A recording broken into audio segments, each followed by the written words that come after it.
오늘 아침에 이재명 대통령께서 또 폭풍 트윗을 X에 연달아 2건의 글을 올렸는데요.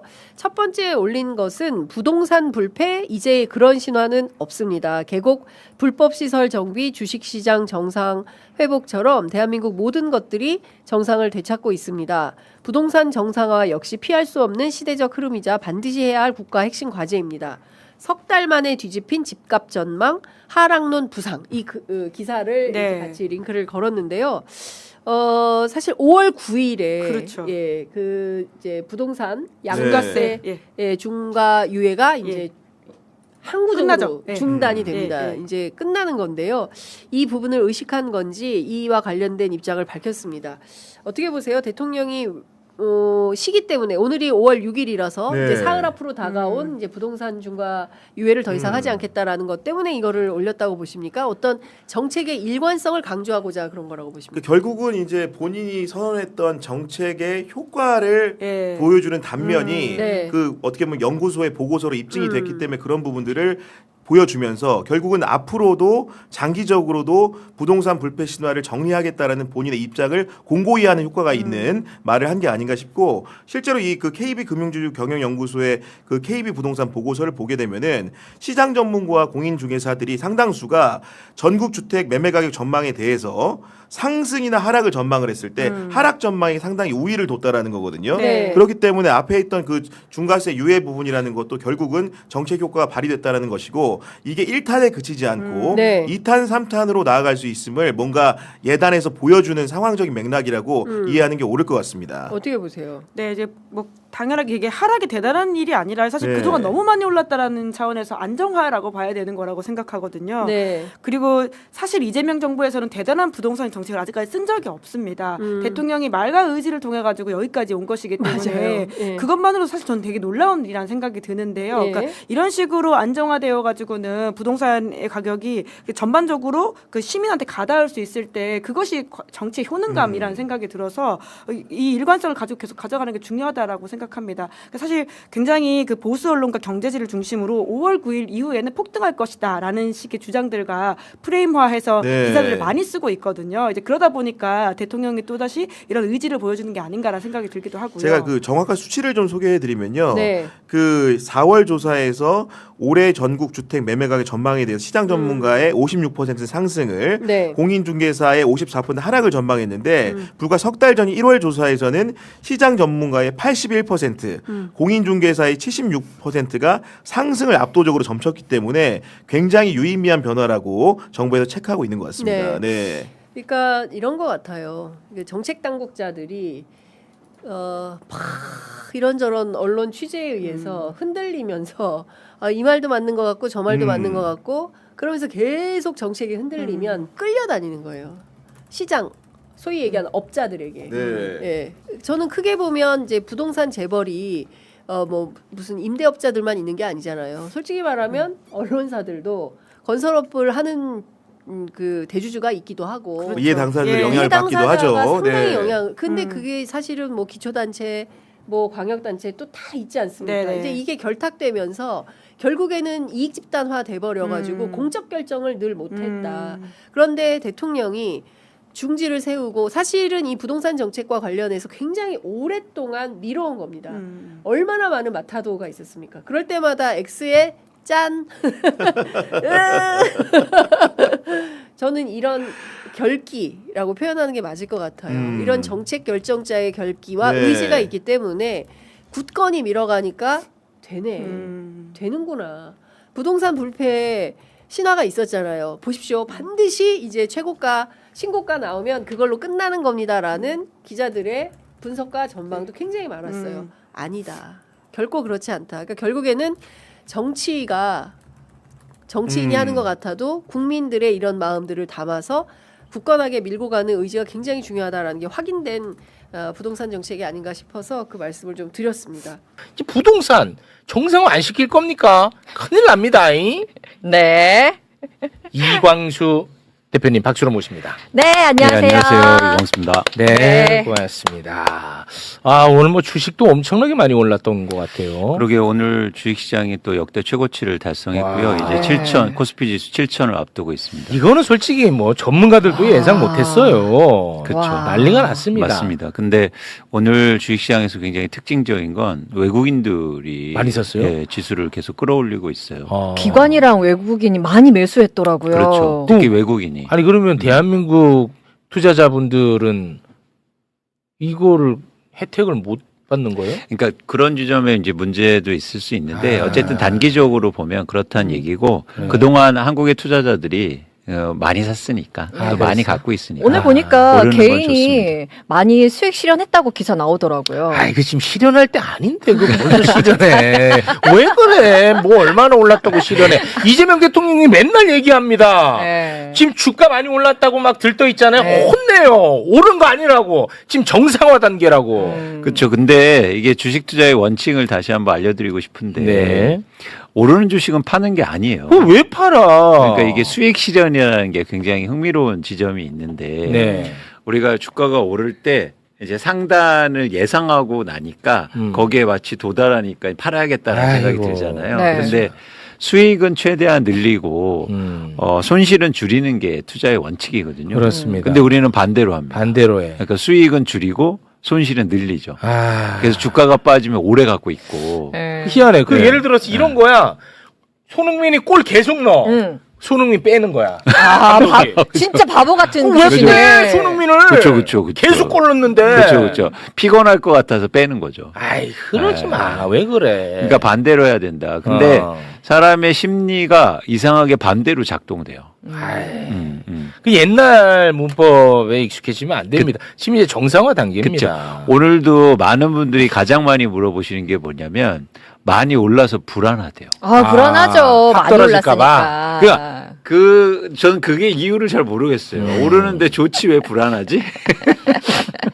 워낙에 이제 옛날에 건강하지 않았던 맞습니다. 주식을 많이 봤기 때문에 그래. 맞습니다. 왜냐 확 올랐던 거는 세력들부터 확 올랐거든. 그러다가 세력 떠나면 확 떨어졌거든. 맨날 이것만 경험했던 거야. 그렇죠. 그리고 저는 그러니까 결국에는 가격을 결정하는 건 수요와 공급인데 이따도 부동산 말씀드리겠지만 이제 주식 시장이 지금 수요와 공급을 보면 갖고 있는 사람들은 많이 안 팔고 그리고 새로운 수요가 시장에 들어오고 있기 때문에 수요와 공급만 보더라도 그렇게 우려하지 않으셔도 된다는 말씀을 드립니다. 네. 근데 우리 대표님 그리고 박시동 평론가님 두 분은 다 설득력을 키우는데 또 에너지를 써야 될 것 같아요. 왜냐? 왜요? 우리가 지난번 이 자리에서 주식 이번에 그 얘기했죠. 주식 올렸잖아요. 네네. 영상도 올라갔잖아. 네네.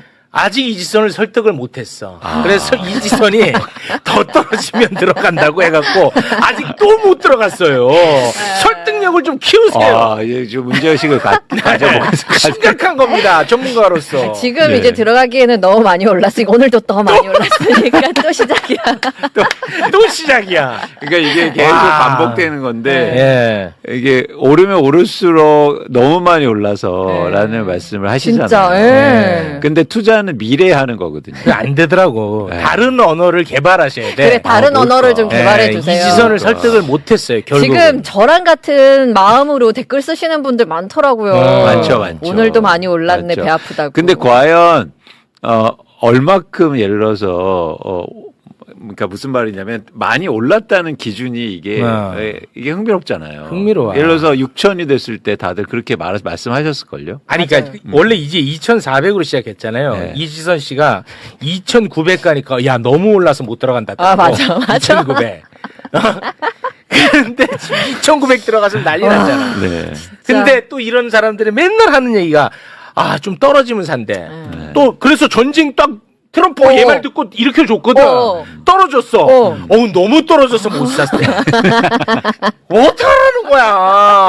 신희 씨 한 번만 도와주세요. 안 돼. 그래서 기회를. 이런 친구들은 그냥 놓고 갑니다. 네. 그런데 이제 말씀드리고 싶은 게 뭐냐면 제가 처음에 매불쇼 나와서도 우리가 함께 해야 된다는 말씀을 드렸잖아요. 그게 문제거든. 어떤 일이 양극화. 있었냐면 2004년부터 그러니까 정확히는 2003년부터 2007년까지 한국의 지수가 코스피 지수가 4배 정도 올라요. 2003년에서 네, 2007년. 2007년까지? 네. 네. 4배 정도 올라요. 4배가 올랐다고? 네. 근데 기억 안 나시죠? 잘못 알고 있는 거 아니에요? 아닙니다. 500에서 2000까지 가거든요. 500에서 2000 갔어요? 제가 그때 딱 2000대 샀어요. 제가 딱 2000대 샀거든요. 내 전 재산. 근데 폭락해. 그 다음에 바로 폭락하잖아요. 맞죠? 네. 네. 아, 2003년에서 2007년까지 4배가 올랐어요? 네, 네. 그런데 그때 우리는 주가가 오른지 잘 모르시죠. 그건 뭐냐면 많은 분들이 투자를 안 하셨어요. 돈 버는 게 다 외국인 기관 이런 사람들이었나 보네. 맞습니다. 한국의 국민들은 한국 주식 투자를 거의 하지 않았어요. 아, 그랬어. 그래서 정권이 끝난 다음에 노무현 대통령께서 이제 회고를 하시는데 강연 같은 데서 회고를 하시는데 이런 말씀을 하십니다. 경제도 좋아지고 주식시장도 3배, 4배 올랐는데 국민들은 부동산 얘기만 하더라. 와, 그랬어. 네, 그러면서 회한을 말씀하시죠. 그러니까 무슨 얘기냐면 우리는 진짜 그랬던 거예요. 부동산만 근처에 있었으니까 부동산 가격도 물론 많이 올랐지만 그것만 보다 보니까 경제가 좋아지고 주식시장이 오르는 걸 몰랐던 거예요. 근데 지금은 그래서는 안 된다. 우리가 함께 투자해야 된다. 그 말씀을 계속 드리는 거잖아요. 와, 네. 그때는 우리 이야기가 아니었구나. 그렇죠. 오르긴 올랐는데. 근데 할 수 있었는데도 안 했단 말이에요. 와. 그 지점이 문제인 거예요. 근데 지금도 그런 분들이 굉장히 많으시거든요. 맞아요. 근데 제가 이런 말씀 드리면 우리나라 주식 투자자들이 1,500만 명, 1,600만 명 된다. 근데 더 큰 문제가 뭐냐면 하긴 해요. 근데 100만 원 해. 아, 너무 소액해. 그러면 그건 안 하는 거다. 예, 100만 원에서 2배 올랐다고 막 좋아하시는 거예요. 근데 이게 지금 갈 길이 이런 멀다. 선순환을 만들려면 모두 다 동참해야 진짜 변화가 일어나는 거예요. 그렇지. 소수만 참여하면 또 거기서 끝나버려요. 그리고 나중에 또 다른 얘기 하겠지. 근데 모두 다 참여하는 시장을 만들고 그런 의미에서는 의미 있는 변화들도 이제 일어나고 있는데 더 빨리. 진짜 그리고 한번 만들어 보자, 우리. 아니, 그쵸. 언제까지 나의 퇴직금 전 재산을 다 긁어가지고 치킨집, 얼마나 경쟁이 치열한데, 치킨집 가맹점에다가 다 줘버리잖아. 맞습니다. 근데 주식시장이 얼마나 흥미로운 지점이냐면 지금 주가가 오르고 어쨌든 한국의 기업들이 좋아지는 것도 있겠지만 소비가 살아나고 있어요. 그렇지, 맞아. 그래서 선순환인 거예요. 그래서 기업들이 배당을 이제 증가시키겠지. 어. 삼성전자나 SK하이닉스도 배당을 이제 많이 할 텐데. 네. 그리고 주가가 또 오르잖아요. 그랬더니 나의 소득이 증가한 거예요. 이제 소비가 증가하면서 최근에 백화점 주식이 엄청 오르고 있어요. 그래요? 돌아가는 이 거죠. 선순환이네. 백화점 주식이 왜 오르겠어요? 물론 관광객 효과도 있지만 소비가 살아난다. 소비가 살아나. 유통중도 관심 있고 또 하나 흥미로운 거 말씀드릴까요? 한국의 주식시장이 좋으니까 이제 한국 주식을 살 수 있게 한국의 증권사들이 미국에 진출하기 시작해요. 우와. 무슨 얘기인지 아시겠죠? 한국에 증권사가 한국 주식을 미국 사람들이 한국 주식을 거래할 수 있도록 한국의 증권사가 미국에 진출을 시작했어요. 이제 진출할 거예요. 그러면서 오늘 거의 그 증권사가 상한가를 가요. 그랬어? 진짜요? 그러니까 잘 보세요. 우리나라 산업 중에서 글로벌하게 진출 안 된 인더스트리, 그러니까 산업이 별로 없어요. 그러니까 대부분 다 글로벌. 다 들어가 있는데. 그렇죠. 그래서 금융만큼 빠져 있구나. 맞아요. 그래서 제가 오랫동안 증권사도 다녔었잖아요. 증권사들이 맨날 이런 얘기를 해요. 중요하다. 우리도 글로벌 증권사 만들어야 됩니다. 근데 그게 안 됐던 거예요. 안 됐어요. 근데 이제 진짜 되는 거야. 주식시장이 좋아지고 이러니까. 이제 미국인들도 야, 한국 주식 왜 이렇게 올라? 한국 주식 사야 돼? 그래서 한국 ETF 막 사고 있다니까요. 와. 개별 주식도 막 사고. 너무 좋은 선순환 아닙니까? 진짜 선순환이다. 그렇죠. 그러니까 이런 과정이 일어나는 게 바로 주식시장의 긍정적인 효과라는 거예요. 그리고 또 한 가지 말씀드리고 싶은 건 주식시장이 제로섬 게임이 아니에요. 잘못 생각하신다고. 누군가 돈을 따면 누군가 잃는다고 생각하세요. 주식시장 그게 아닙니다. 예를 들어서 오늘 주가가 올라서 나쁜 사람 누가 있어요? 안 산 사람 배 아픈 거지.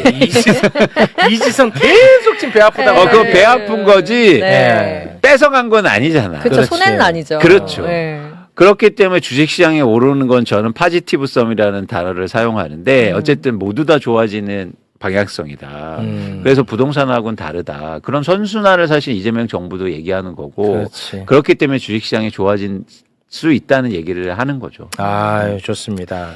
자, 그러면 이 부동산이 또 정상화돼야 되거든요. 네. 부동산 이야기 한번 들어가 보겠습니다. 여러분 중요한 얘기 하는데, 여러분 좀 제발 좀 그만하시고. 네. 조국 지지하는 사람 조국 지지해.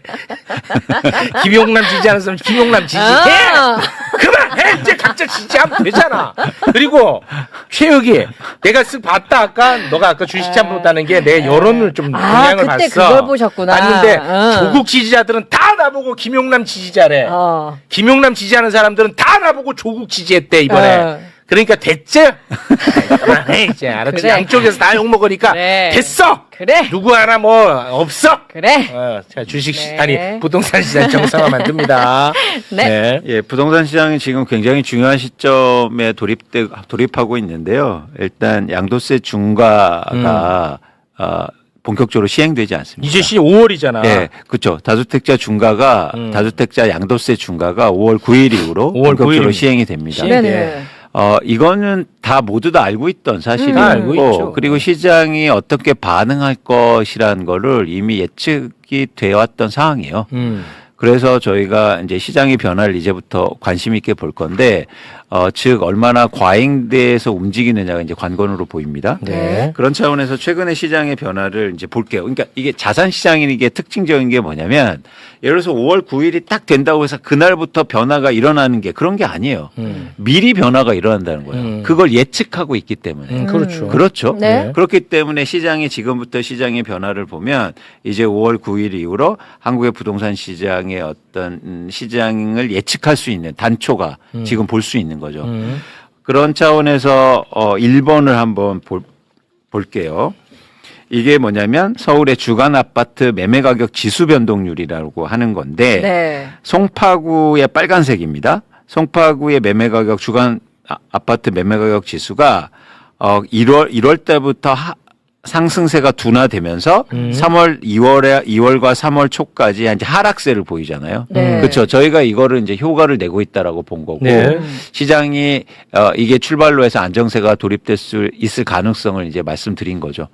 반면에 노원구를 한번 보실래요? 노원구는 검정 그래프가 노원입니다. 그렇습니다.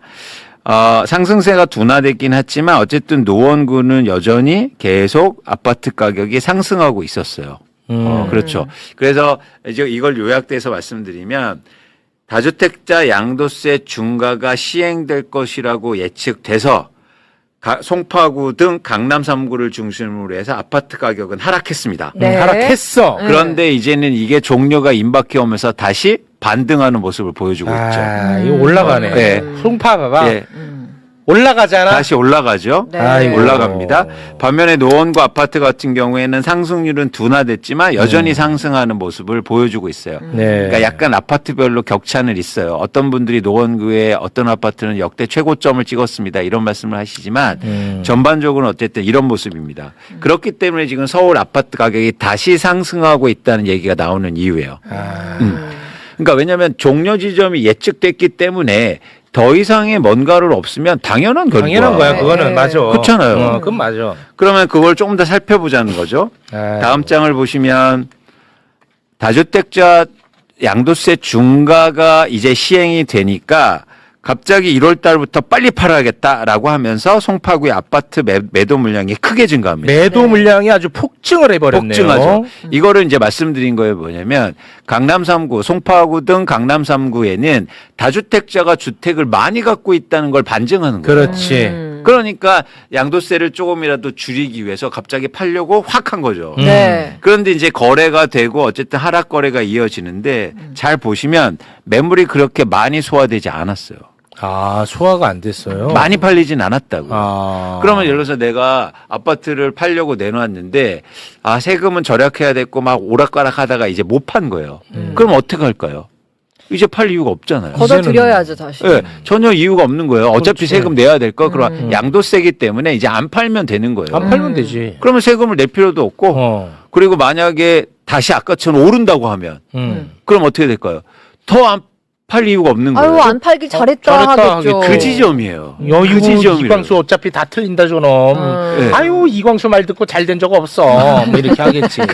그렇죠. 맞잖아. 그러니까 그 지점이에요. 그걸 이재명 대통령이 경계했던 거예요. 그렇지. 뭐냐면 어떤 정책을 시행하자고 하면 그러면은 두 부류가 생기겠죠. 그 정책이나 대책에 따라서 그러면 나는 그렇게 따라야겠다라고 하는 그 방향성에 따라서 야 그거 다 소용없어. 그냥 버티면 돼라고 하는 사람이 있겠죠. 또 황현희 씨 같은 경우. 네, 그렇죠. 예. 근데 만약 이 경우가 되면 다시 그게 그렇게 된다. 황현희가 또 이기는 거야. 맞습니다. 거봐 내가 안 파니까 다시 오르지. 또 왜 팔았어가 돼버려요. 맞아요. 그러니까 이게 제가 그래서 계속 말씀드린 거예요. 대책이나 정책 하나로 끝내서는 안 된다. 안 돼. 근데 그게 시장이 이미 나타나고 있다는 걸 보여주는 거예요. 이번 그래프 다시 한번 볼까요? 네. 이거 보면은 이제 매물이 확 증가했다가 다시 이제 걷어들이고 있다. 맞습니다. 밑으로 이렇게 하방 가고 있죠. 네. 그렇죠. 그러니까 이제는 뭐 네. 세금도 어차피 더 내야 될 거면 안 팔고 마지 그랬더니 다시 가격이 오르는 거예요. 그래서 옆에 넌 왜 팔았어? 이제 놀리고 조롱하지. 왜 야 원래 오르는 건데 왜 팔았어? 이렇게 돼버리는 거예요. 예, 그렇게 조롱하는 게 타당하고 또. 맞습니다. 맞습니다. 그런데 이제 다음 장을 볼까요? 3페이지를 보면은 이제 이런 분위기가 어떻게 전개가 되냐면 단순하게 강남구에서 끝나는 게 아니고 서울 전역으로 퍼질 수 있단 말이에요. 네. 이거 보세요. 노원구에도 사실은 동일하게 아파트 매물이 증가했지만 다시 가파르게 감소하고 있지 않습니까? 매물이 1월에 이제 증가했다가 가파르게 또 다시 감소하네요. 더 빠르게요. 더 빠르게. 그러니까 아까처럼 하락이 크지 않았기 때문에 오히려 상승한다고 보니까 상승률이 높다고 보니까 더 많이 줄이는 거죠. 그렇지. 그러니까 이게 강남이 왜 중요한 거냐면 강남을 제대로 쉽게 말해서 정상화나 안정을 시키지 못하면 이게 확산되는 속도는 훨씬 더 빠르단 그렇습니다. 말이에요. 그래서 제가 보기에 5월 9일 이후에 부동산 시장이 지금 다시 굉장히 혼란스러워졌다. 이게 또 선거 국면에서 지금 오세훈이 같은 경우는요. 부동산 이슈를 계속해서 띄웁니다. 네.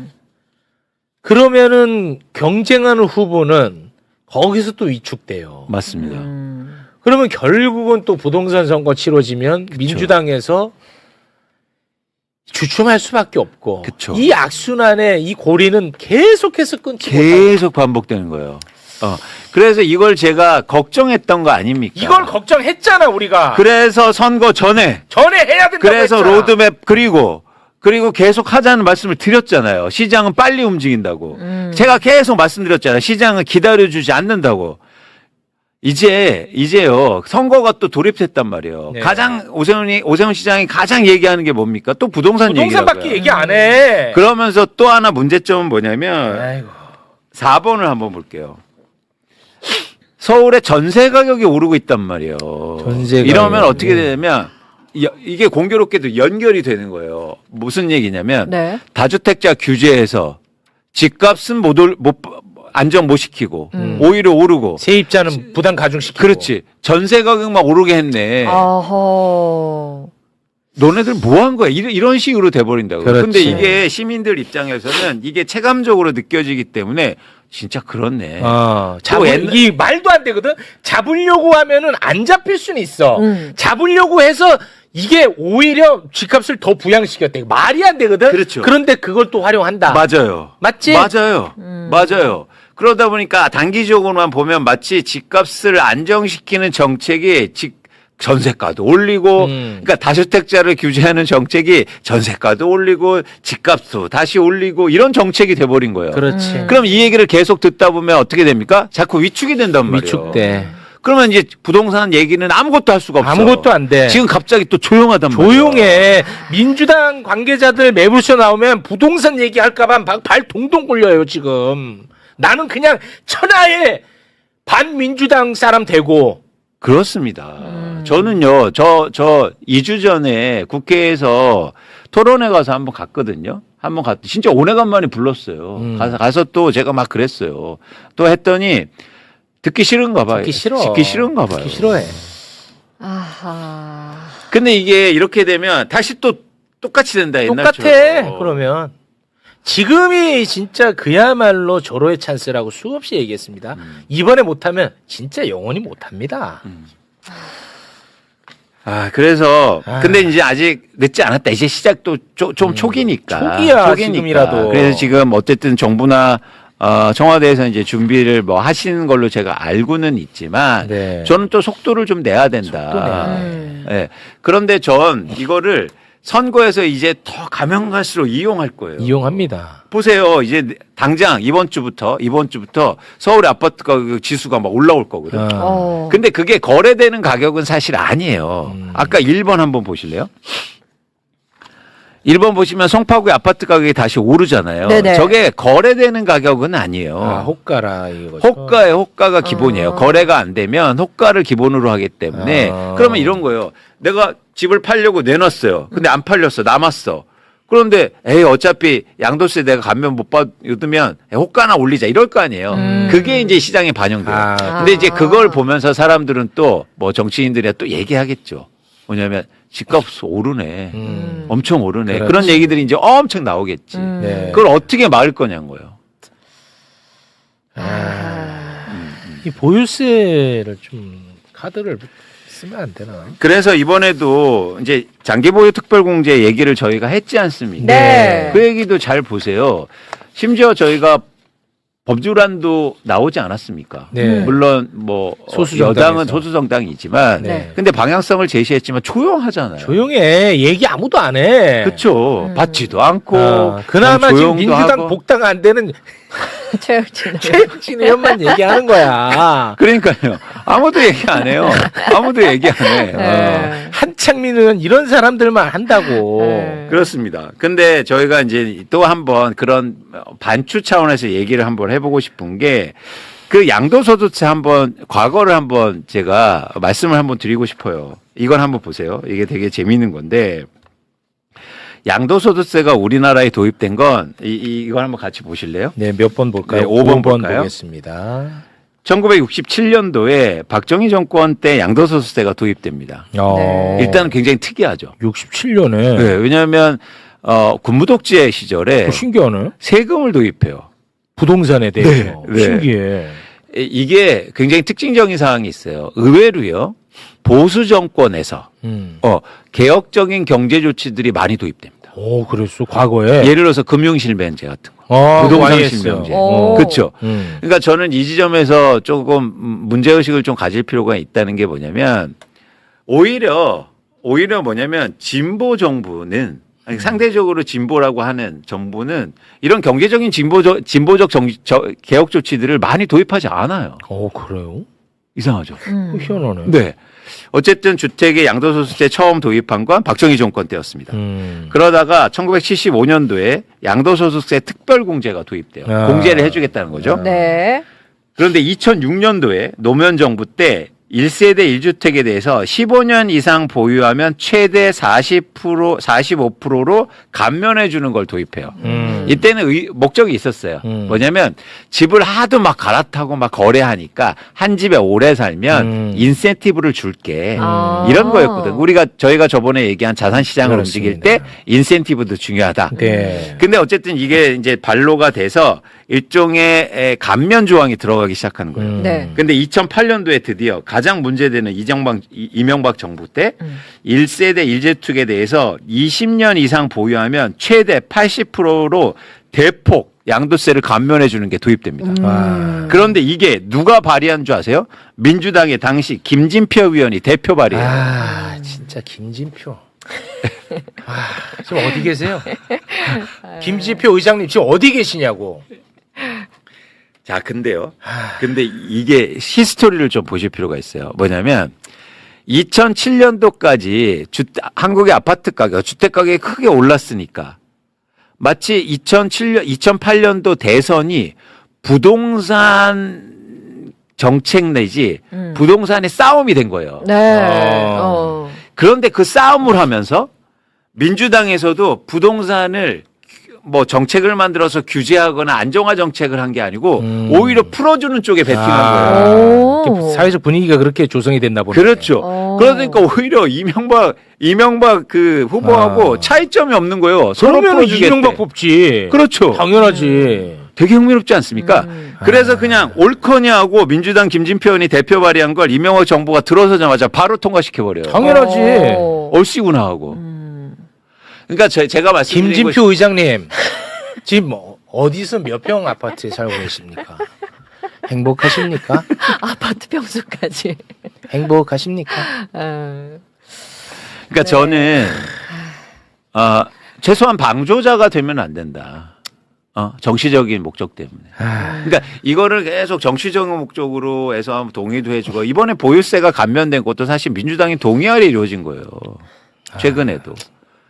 그러다 보니까 어쨌든 이걸 쭉 보면 2011년도에 이명박 정부의 1세대 1주택 적용 기준을 10년으로 파격적으로 단축하는 그걸 또 줄여. 네, 10년으로 줄여주죠. 그리고 2021년도에 그나마 보유만 해도 됐는데 거주를 여기서 도입해요. 요때 분리를 좀 강화를 좀 한 거죠. 그래서 지금은 어떤 얘기를 하고 있는 겁니까? 저희가 주장하는 건 보유 빼고 거주를 늘리자. 거주는 더 거주하는 사람들은 그냥 파격 혜택 다 줘버려라. 그렇죠. 양도세 그냥 아예 안 내게 해줘라. 오랫동안 사는 사람은. 그렇죠. 그런데 이 주택이 매매가가 12억 원 이상이고 그러니까 이게 양도 차익이 훨씬 많이 나올수록 돈을 많이 내는 구조잖아요. 네. 이걸 해당하는 사람들이 많지 않단 말이에요. 너도 몰랐겠지만 집값이 12억 미만인 집에는 과세 대상 자체가 아니야. 뭔 말인지 알겠어? 세금 낼 게 없어. 네. 안 낸단 말이야. 12억 이상인 집 중에 내가 산 값보다 더 많이 오른 집에 해당하는 거야. 그것도. 근데 거기서 보유만 해도 깎아줘. 이런 얘기 가지고 돌아버리는 겁니다. 김진표 의장님 행복하십니까? 대한민국 이렇게 부동산 공화국 돼서 지금 몇 평 어느 아파트에 살고 계십니까? 댓글로 남겨주세요. 아이고. 네. 그래서 이건 저는 정책의 실패, 정치의 실패가 한국의 부동산 시장의 이런 실패의 가장 큰 원인이었다고 저는 생각합니다. 그런데 이제 마지막 표를 한번 볼게요. 6페이지를 보면 이건 2007년도부터 2025년 현재까지 서울 아파트 매매 가격 증감률을 그려드린 거예요. 매매 가격 증감률. 그러니까 여러분들이 꼭 아셔야 될 게 뭐 서울의 아파트 가격이 계속 올랐습니다. 그건 아닙니다. 그건 아니에요. 하락한 적이 있잖아요. 그런데 가장 큰 문제가 뭐였다? 하락할 때는요. 정부가 아니면 정책이 혹은 대책이 엄청나게 도와줘요. 아까처럼 감면해주고 세금 깎아주고 네. 대출해주고 도와준단 말이에요. 그 대표적인 게 아까도 잘 보시면 2008년도, 2011년도 다 이게 하락할 때 집중돼 있죠. 그러니까 서울의 아파트 중에 가격이 하락한 구간은 거의 없긴 하네. 네. 보니까 2010년 그리고 2011년에서 13년, 네. 2022년 아니 이건 증감률이니까 2018년 하면 너는 낙제 학생이야. 너 나가 있어. 왜? 저기 가방 들고 있어. 이건 증감률이니까 증감률이 마이너스 된 구간. 마이너스 마이너스 된 구간만 집값이 떨어진 거고 0보다 위인 구간은 다 집값이 오른 거야. 아주 그쵸? 조금이라도 다 오른 다 거야. 오른 거야. 그쵸. 너는 저기 걸상 나 들고 이제 있어. 나 이제 이해했어요. 이해하셨어요. 네네. 근데 어쨌든 집값이 하락한 구간이 있잖아요. 있긴 하네. 이때 굉장히 빠르게 집값을 부양시키는 정책들이 나와요. 이때 확 나와 또. 그러니까 아까도 보세요. 2008년도, 11년도 이런 정책들이 집중된 이유이기도 하고 최근 윤석열 정부 때도 2022년, 2023년도에 집값이 떨어졌는데 그때 막 정책이 밀어주잖아요. 우리는 부동산 불패라고 얘기합니다. 그런데 그게 집값이 한 번도 떨어지지 않고 계속 올랐다가 얘기하는 게 아니에요. 집값이 떨어질 때 도와줘요. 도와줘. 그래서 문제야. 불패예요.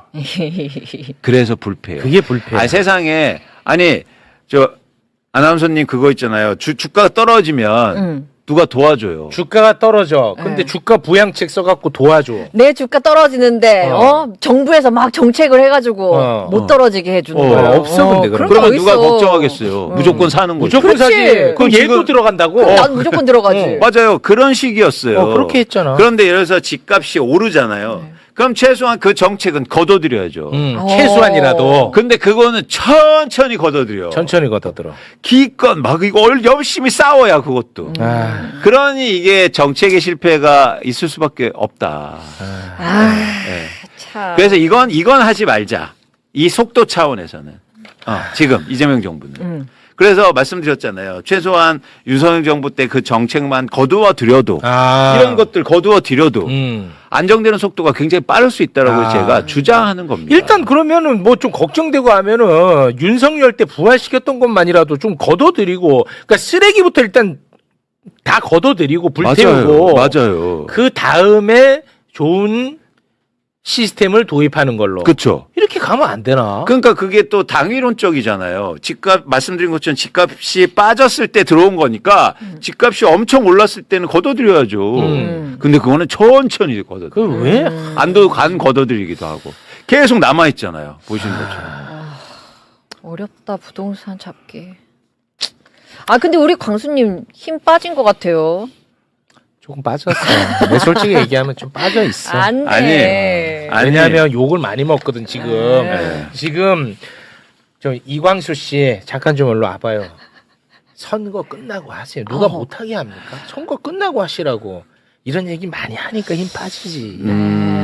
근데 좀 어려운 지점이 있어요. 솔직히 말씀드리면 말씀하신 것처럼 양쪽에서 욕먹기 때문에. 양쪽에서 맞아. 그거는 그러니까 아니 욕 먹어도 상관없어요. 제가 뭐 욕 안 먹으려고 하는 건 아니다. 그래도 최소한 욕은 하지 말아야지. 욕 먹어도 방금 상관없다면서요. 욕 먹어도 상관없어요. 욕은 하지 말아야지. 아니 욕하는 원래 거긴 있고. 그래도 우리가 같은 예를 들어서 방향을 이제 지향하는 사람들 지향이라고 생각하고 우리가 부동산 시장 안정화, 정상화를 바라보는 입장에서는 욕은 하지 말아야지. 욕해 지금. 이게 그래서 안 됐던 거 아니? 그럼 세상에 그러면 모든 예를 들어 소위 이제 민주정부에서 다 성공했겠지. 그게 그만큼 어려운 거야. 제가 그 말씀을 드리는 거예요. 몇 달에서 끝날 일이 아니다. 지금 봐봐. 매불쇼를 보시는 분들도 그때 조금 집값이 안정화되고 할 때는 응원해줬어. 맞아. 맞지 알지? 맞아. 으쌰으쌰. 근데 지금 부동산 관련 콘텐츠 올리잖아. 일단 사람들 안 봐. 보는 사람들도 맞아요. 그때 그 분위기 아니야. 그쵸, 지금은. 그쵸. 그러니까 어려운 거야. 아니 쉬울 것 같았으면 다 했지. 그래서 어떤 생각이 드냐면 안 되는 거네. 이렇게 포기해버려요. 맞아. 이광수 네가 한 거 맨날 반대로 간다. 그쵸. 그러면 어떻게 되면 또 각자 도생이 돼버려요. 어렵다니까. 그러면 빚내서 또 집사자가 돼버려요. 그렇습니다. 그럼 빨리 사는 사람들도 이기는 욕 먹더라도 채널에 도움 안 되더라도 나는 가겠다는 거를 이미 나는 노선을 정했습니다. 네. 나는. 예. 마 광수야 어렵지. 이런 사람들 때문에. 맞습니다. 보란 듯이. 예, 근데 마 광수야 나는 웃고 있다 마. 비슷하네. 예. 계속 해 가야 되고요. 가야 돼. 근데 늦지 않고 늦었다고 생각할 때가 또 가장 빠를 때다. 네. 지금이라도 하면 안 늦었지. 절대요. 이르지. 절대 안 지금이라도 늦었습니다. 그럼. 지금이라도 저는 세 가지만 제가 요청드릴게요. 첫 번째, 민주당은 지방선거에 나서고 있지 않습니까? 그런 부동산 정책 방향이 뭔지 발표해라. 그래야 될 거 아닙니까? 그래야 예를 들어서 지지를 받던지 아무것도 얘기 안 하면 안 된다. 그게 뭐 서울시건 경기도건 하지 어디건. 않을 거예요 아마. 왜냐하면 서울 아파트를 보유하고 있는 유권자들을 신경 쓰거든. 그러니까 제가 말씀드렸잖아요. 정책을 그래서 명확히 해야 된다고요. 그래서 2%밖에 해당이 안 돼요라고 알려줘야 된다고요. 그거를 발표 안 하고 가니까 모두 다 지금 걱정하는 거예요. 나도 내야 돼? 나 실거주하고 있는데? 이러고 있단 말이에요. 아니라는 걸 명확하게 분리를 해내야 되는데. 그렇죠. 그렇게 못하고 그냥 두루뭉술하게. 맞아요. 그리고 또 똑같이 그냥. 그럼 뭐가 차별점이 있습니까? 그럼 오세훈 시장하고 똑같은 거예요. 재건축 재개발 다 해주겠대요. 그런 방향으로 가면 안 된다. 일단 네. 첫 번째 요청드립니다. 두 번째요. 지금 정부나 청와대에서 부동산 정책을 검토하고 있는 것으로 알고 있습니다. 당연히 그래야 되고 네. 그건 대통령이 예를 들어서 지시한 거니까 속도를 좀 높여야 된다. 계속 이거를 정치적인 고려나 여러 고려 때문에 계속 탁상 위에 나서는 안 된다. 네. 그래서 빨리 공표하면서 불확실성을 제거해야 된다. 세 번째는 뭐냐면 이런 시장의 변화 사항들을 면밀하게 조사해서 정부에서 적극적으로 발표하고 부동산 시장이 이렇고 뭐로 공급 정책이라든가 이런 것들의 홍보도 열심히 했으면 좋겠다. 민감하다고 그리고 혹시나 표현 안 된다고 해서 아무 말 안 하는 거는 더 나쁜 거다. 가장 나빠. 그래서 이 세 가지를 전 하셨으면 좋겠다는 말씀을 네. 드려요. 아니 그 일거주 그러니까 1주택 1거주자에게는 양도세 그냥 전면 폐지. 이건 캠페인하기가 편하잖아. 예를 들면 네, 예를 네. 드는 거예요. 오래 살아야 돼. 근데 오래. 그러니까 너무 캠페인 편하잖아. 네. 집 한 채 갖고 계신 분들 오래 살면요 세금 낼 생각도 하지 마세요. 캠페인하기 편하잖아. 그렇죠. 반면에 앞으로 살지도 않을 집을 갖고 갖고 있거나 그러면 빨리 파시라. 파시는 게 편할 겁니다. 그렇죠. 왜냐하면 세금을 그만큼 많이 내셔야 됩니다. 맞습니다. 아니, 내가 거기 거주하지 않을 거면은 불편하게 왜 갖고 계세요? 파시는 게 편해요. 하지만 내가 거주하는 분들 세금 걱정하지 마요, 여러분. 안 받으니까 편하잖아. 맞습니다. 너무 캠페인이 편하잖아. 심플하네. 네. 그러면은 오세훈이도 뭐 꼼짝 말하지. 그럼 지금 그쪽에서 뭐라고 얘기하냐면 오세훈 시장 측이나 뭐 한나라 뭐 어디죠? 국민의힘.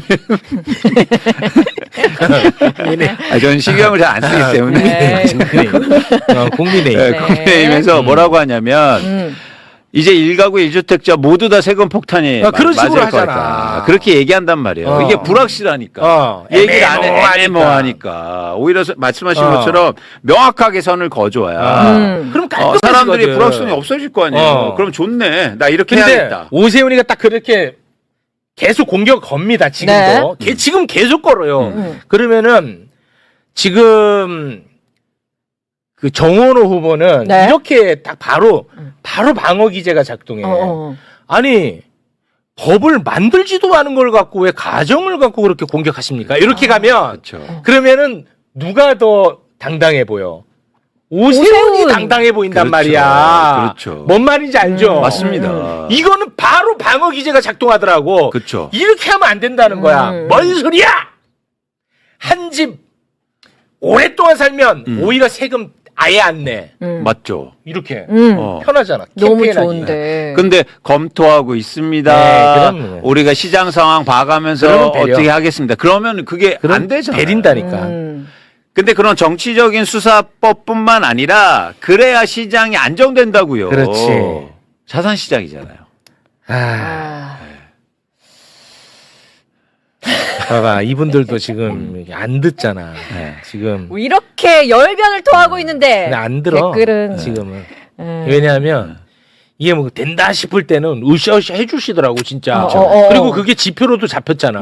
맞잖아요. 맞아요. 민심에 잡혔잖아. 맞아요. 근데 지금 이게 안 되네. 아니 근데 또 우리가 경험이 있지 않습니까? 아무도 안 들어줬을 때 우리가 또 부동산 얘기 계속 했었잖아요. 그게 또 조금의 발판이 그렇지. 됐었고. 우린 끝까지 갑니다. 네, 우리가 지금 좀 힘들더라도 계속 가야죠. 끝까지 갑니다. 저는 기조를 정했잖아요. 알겠습니다. 갑니다. 내가 알겠습니다. 손해 보더라도 가는 게 그게 소신이죠. 좋죠. 저도 더 열심히 연구하고 조사하고 그리고 정책도 말씀드리고 그렇게 해보도록 하겠습니다. 아유, 고맙습니다. 우리 최우님이 하도 징징대게 다 듣고 있다. 듣고 있다. 듣고 있어요. 있으면 리액션 좀 해. 오늘 짜증 많이 내시네. 고맙습니다. 네. 오늘은 여기서 마무리 짓도록 하겠습니다. 여기 그 주식과 부동산이 같이 가져야 시너지가 납니다.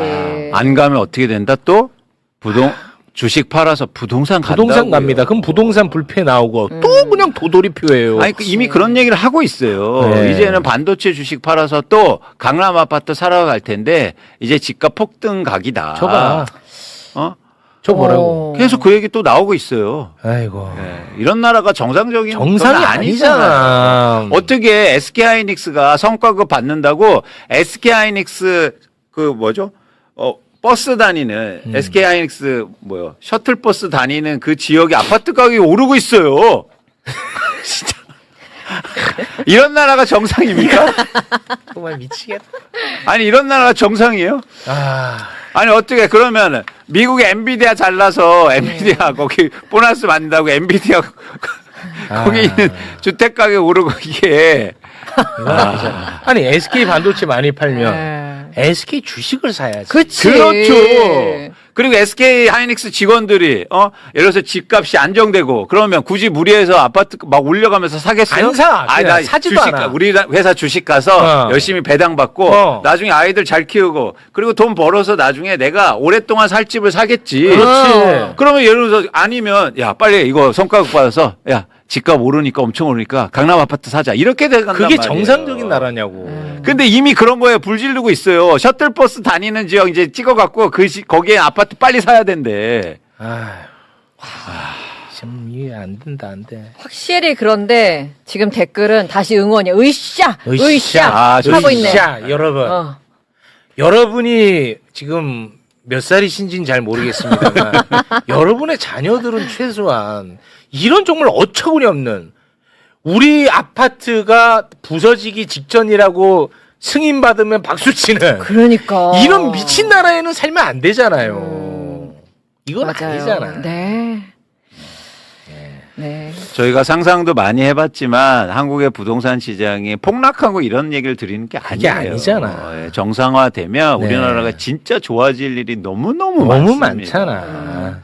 그 일들을 상상하시면서 많은 분들이 응원해 주셨으면 좋겠어요. 그렇습니다. 이게 진짜 개혁이고 그래서 이재명 대통령도 계속 얘기하는 거잖아요. 네. 부동산 개혁이 진짜 중요한 진짜 거다. 중요하다. 그래서 우리가 모두 함께 해야 된다. 그렇습니다. 그런 말씀을 드립니다.